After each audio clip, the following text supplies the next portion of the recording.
by Oklahoma wide receiver CeeDee Lamb and our Hall of Fame quarterback Kurt Warner. He gives his take on whether Alabama quarterback Tua Tagovailoa is worth a high pick. But new right now, in news you heard first on NFL Network, the Patriots trade tight end Rob Gronkowski to the Tampa Bay Buccaneers. Now we know Gronk was retired, but the Patriots still held his rights, so they traded those rights and a 7th-round pick to Tampa Bay for a 4th-round selection in tomorrow's draft. This is huge news, so huge, the New York Post put it on its cover. It's Tommy's boy. All right, let's bring in Mike Giardi, who covers the Patriots for us and has covered this team for years. And Mike, with your familiarity of this franchise and you living in that area, how is this trade being received? Well, it's very interesting, Steve, because I think a lot of people are wondering, A, why did they just make Gronk stay here and play for him? They had his contractual rights, 1 more year, $10 million, and that is just, it was never going to happen. Rob Gronkowski walked away from football a year or so ago because not only his body was breaking down, but mentally it had enough of the Patriot way and Bill Belichick and the way they coach here. It's not easy to play here. And obviously the end results have been fantastic. 9 trips to the Super Bowl, 6 Super Bowl victories, but it grates on you. So I think Rob tried to be the square peg in the round hole and tried to sort of fit into this mold for a long, long time. And at the end, he just didn't want to do it anymore. And he and Tom are so closely related that I think, you know, with hindsight now being the benefit, we should have seen that this was coming, that Tom and Rob had been talking, and that Tom, as he said on the Howard Stern interview, he knew he wasn't coming back to the New England Patriots back in August. So that this has probably been in the works for some time. Well, Mike, isn't this somewhat of a deft move for the Patriots? Yeah, emotionally, they're losing a great player, but they're getting back a 4th-round pick for a guy who wasn't going to play for them. Now they've got 2 4th-rounders, 2 3rd-rounders. To me, that looks like plenty of trade equity or draft capital, whichever one they want to use. Yeah, Steve, you got something for nothing. Because, again, he wasn't going to play for you. He was going to play in one place only, and that's wherever Tom Brady went. So now he's in Tampa, and you're able to take a 7th-rounder in Gronk, again, an asset that was just going to sit there and rot. He wasn't going to play for you, and you pick up a 4th-round pick. And this is a team that doesn't have a 2nd-round pick. So I know Ian Rappaport talks about using a premium pick on a quarterback in this draft for the Patriots.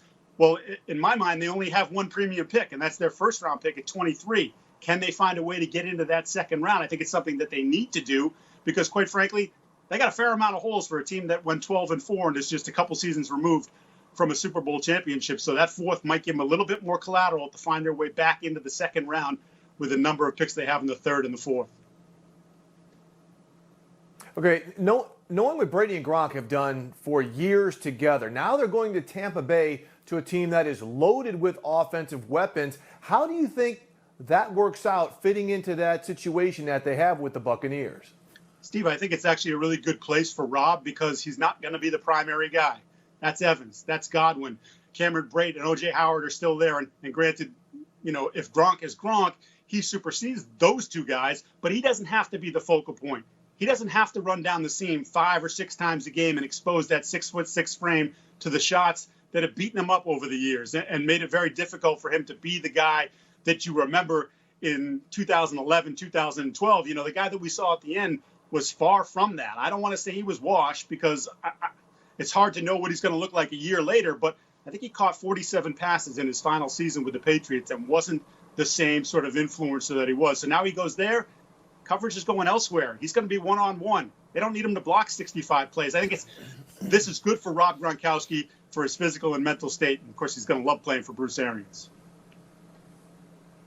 Yeah, really, really good stuff, Mike. Yeah, if Gronk's got some fresh legs, he could be that special player again. All right, thanks a lot, Mike. Thank you.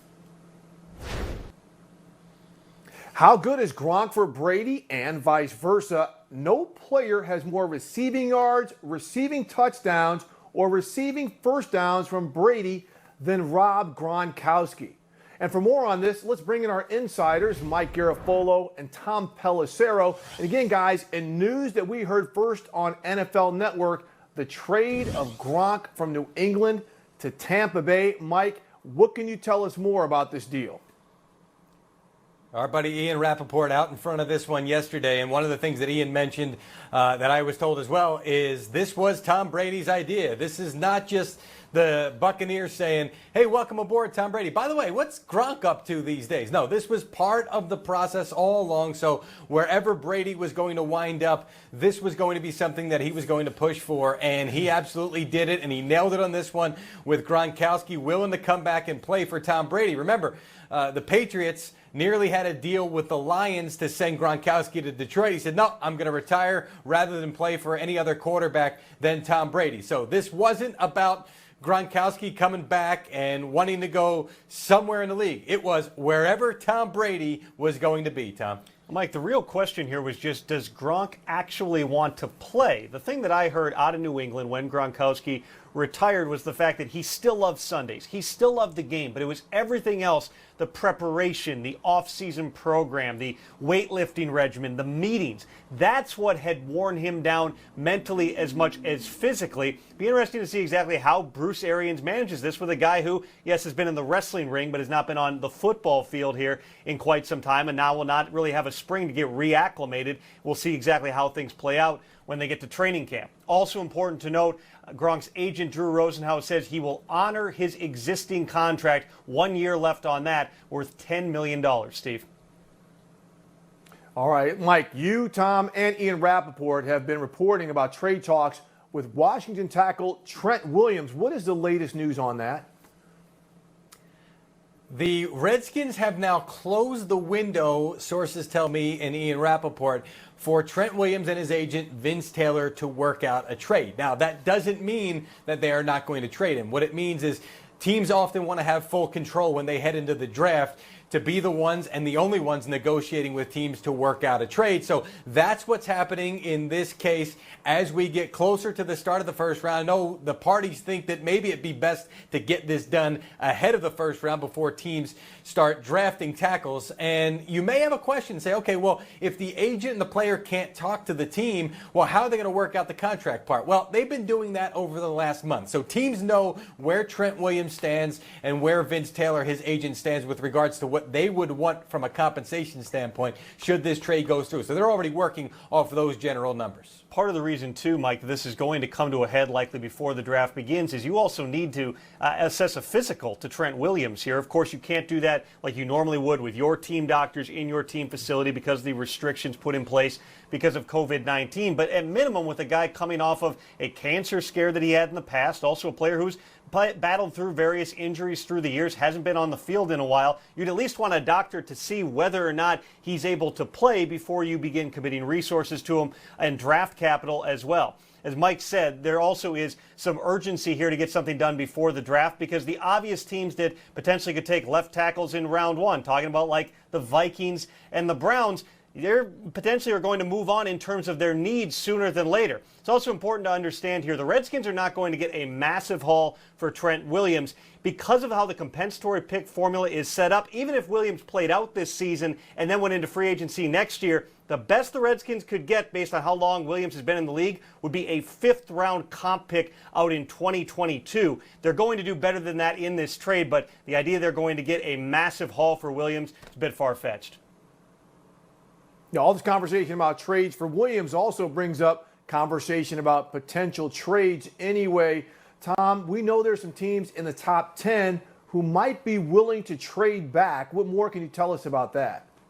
Well, one team that has been expressing interest, Steve, in recent days has been the Cardinals. They own the number 8 pick. It sounds as if they are willing to move back and perhaps a ways back in order to get another selection in return. Remember, they don't have a second-round draft pick. They gave that up for wide receiver DeAndre Hopkins, a trade that I'm sure that they're very pleased with. But they don't have another pick until they're into the 70s. Being able to add an additional selection would give them a little bit more flexibility. Also, Ian Rappaport reported the team right in front of the Cardinals, the Panthers at number 7, also have expressed interest. The question is, Mike, what team is willing to give up what, and what players might they be targeting if they move up into the top 10? So if you're scoring at home, and where else would you be scoring? We're all at home these days. You're looking at 3, 4, 7, 8, maybe 10. I mean, there are a number of entry points for teams that want to come up, let's say, from the teens into the top 10. And you might be talking about the Denver Broncos, who have a clear desire to take a wide receiver here. Maybe they want to get up and get CD Lamb or one of the top guys instead of sitting there and waiting to see who falls to them. And also the Atlanta Falcons. No secret, and Ian Rappaport has mentioned that a few times, that they would like to get up. The thought is maybe they'll be up to get a cornerback, perhaps C.J. Henderson from Florida, a guy that a lot of folks thought was going to be there when the Falcons drafted. And as we've gotten closer, it's become more and more clear that he's not going to last that long. So if you're one of those teams coming up, you say, I've got multiple entry points here. Maybe I can play some of these teams against each other and see if I can get a much lower price to get up in there. And Mike, lastly, how could the new collective bargaining